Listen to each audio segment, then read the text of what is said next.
ancien député de la Chambre des communes, directeur artistique et ingénieur de son. Avec Pierre Nantel, entendez l'actualité sans fausse note. Technologie, quand tu nous tiens, on va parler de titres technologiques d'ailleurs avec Fabien Major. Je ne sais pas si Fabien est déjà arrivé. Bonjour Fabien. Alors, on te voit, mais on t'entend pas. Alors, mais c'est la technologie, d'ailleurs, justement. On en parlait. On va essayer de trouver une manière de communiquer avec toi par téléphone. C'est drôle parce que, juste avant qu'on vienne en onde, j'avais appuyé sur le mauvais bouton et Jean-Philippe Leroux me dit, mais appuie ici, on va t'entendre plus. Alors voilà, ça, moi, c'est réglé. Mais du côté de M. Major, c'est pas pareil. Et c'est drôle parce que je me disais, il va me parler de valeurs boursières, puis à quel point maintenant la technologie est importante. Et ça m'a rappelé qu'il y a quelques jours, j'ai accroché mon cadeau de Noël que nous a offert notre gendre. On l'a accroché dans un arbre. Pourquoi? Parce que c'est un nourrisseur à oiseaux. Puis je me suis dit, y a-t-il encore quelqu'un, y a-t-il encore du monde qui achète ça? Est-ce que ça fait encore partie de l'économie? Est-ce que cette compagnie qui fait fabriquer des nourrisseurs à oiseaux, à roselins, je sais pas quel autre type de oiseaux qui vont être là sur place, est-ce que ces oiseaux-là s'abreuvent sur un produit qui fait partie de l'économie? Oui ou non? On dirait bien que... Fabien, tu étais de retour avec nous? Oui, absolument. Ah, ben ça, c'est une bonne nouvelle. J'aime autant entendre tes mots. Ah, ben en plus, on te voit, ben c'est fantastique. Oui. Je posais la question, tu sais, l'économie américaine ou l'économie en Amérique du Nord, est-ce que ça existe encore, l'importance de l'industrie? Y a encore du monde qui investisse dans des actions d'une compagnie qui fait des chaises de jardin, tu sais, où il y a que la technologie qui l'emporte? Non, il y a bien d'autres choses, mais en fait, si on regarde une journée comme aujourd'hui, il y a 8 sociétés qui sont positives sur les 500 qui sont représentatives de l'économie américaine. Mais décidément, on dirait que depuis 1 an et demi, 2 ans, on n'a que pour la technologie. Mm-hmm. Et puis, on est même rendu dans des noms de super-héros pour qualifier des sociétés qu'on appelait autrefois le GAFAM. Oui. Là, maintenant, on va parler de Batman. Pourquoi Batman? Pourquoi Batman? Ouais. Ben, on dirait que je pense qu'il y a beaucoup de geeks qui s'amusent, qui sont aussi dans le domaine financier, okay, et qui ont décidé de faire un mot qui résonne pour identifier 8 sociétés en technologie, parce qu'il y a une nouvelle qui vient de s'ajouter à Amazon, Tesla, Meta, Microsoft, Apple, Alphabet et Nvidia. Oui. On les appelait jusqu'à tout récemment les 7 merveilleuses, mais il y a Broadcom qui vient d'entrer dans cette espèce de cercle très, très, très restreint des entreprises qui ont une valeur de plus de 1000 milliards en bourse. Les Américains vont parler de 1 trillion. Alors, wow, donc, on a 1 trillion de ce côté, avec maintenant Broadcom, qui est une compagnie qui fait aussi des semi-conducteurs, mais également des logiciels et toutes sortes de services informatiques, technologiques qui permettent, entre autres, l'info nuagique, mais c'est encore une fois une très grosse société informatique dont les lettres, quand on veut le trouver à la bourse, c'est en fait le résultat d'une fusion avec une compagnie qui s'appelait Avago il y a quelques années.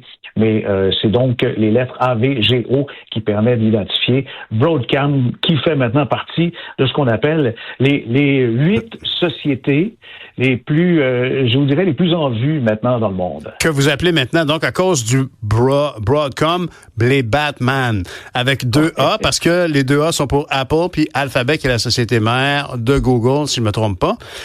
Oui.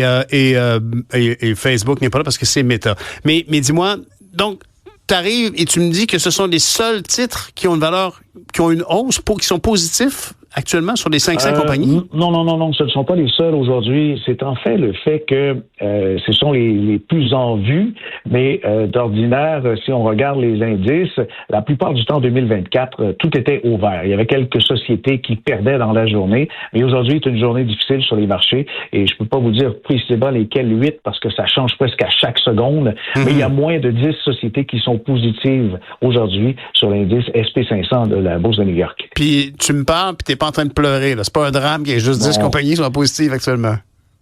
Non, absolument pas, parce que la volatilité, ça fait partie de la normalité des choses, et puis il y a plus de volatilité en fin d'année, il y a moins d'échanges, il y a beaucoup d'opérateurs de marché, de gestionnaires de portefeuille qui sont en vacances, et le volume, c'est quand même important. Quand il y a beaucoup de volume puis des chutes importantes, on peut dire à ce moment-là que ça peut être, quand c'est des baisses de 1, 2%, 3% même, ça peut être inquiétant, mais ça fait partie du lot, cette volatilité-là, les titres qui s'échangent très rapidement, ça fait partie donc du jeu. Fabien, peut-être que j'ai écouté un film. On écoute beaucoup la télé, hein, quand on est en famille, le soir, tard, on en profite. Et il y a beaucoup de films qui se passent sur le parquet de la bourse. Qu'est-ce que des gens se crient par la tête sur le parquet puis déchirent leur papier? Qu'est-ce qu'ils font? Ouais. Ben ça, en fait, le parquet... C'est presque du patrimoine. Ça se fait plus, ça, là. Non, ça se fait plus. Aujourd'hui, c'est des échanges électroniques, c'est de la milliseconde et les sociétés cherchent à se rapprocher des centres de négociation pour gagner quelques millionièmes de secondes pour avoir un certain avantage. Mais c'est vraiment informatisé et quand même depuis longtemps. La bourse Nasdaq, qui est en fait une bourse qui est la première, qui était informatique et celle-là a été créée dans le début des années 70. Ça fait donc un bout de temps que le parquet est plus pour amuser la galerie. Là. Ah, OK. Qu'avec la cloche de Donald Trump, là, ding, ding, ding, ding, c'est presque du folklore. Dis-moi, oui. Tu voulais me parler de quelque chose qui est loin d'être folklorique, qui est plus inquiétant au niveau, à plusieurs égards, et c'est le prix du baril de pétrole, pour des raisons qui rassurent personne, hein?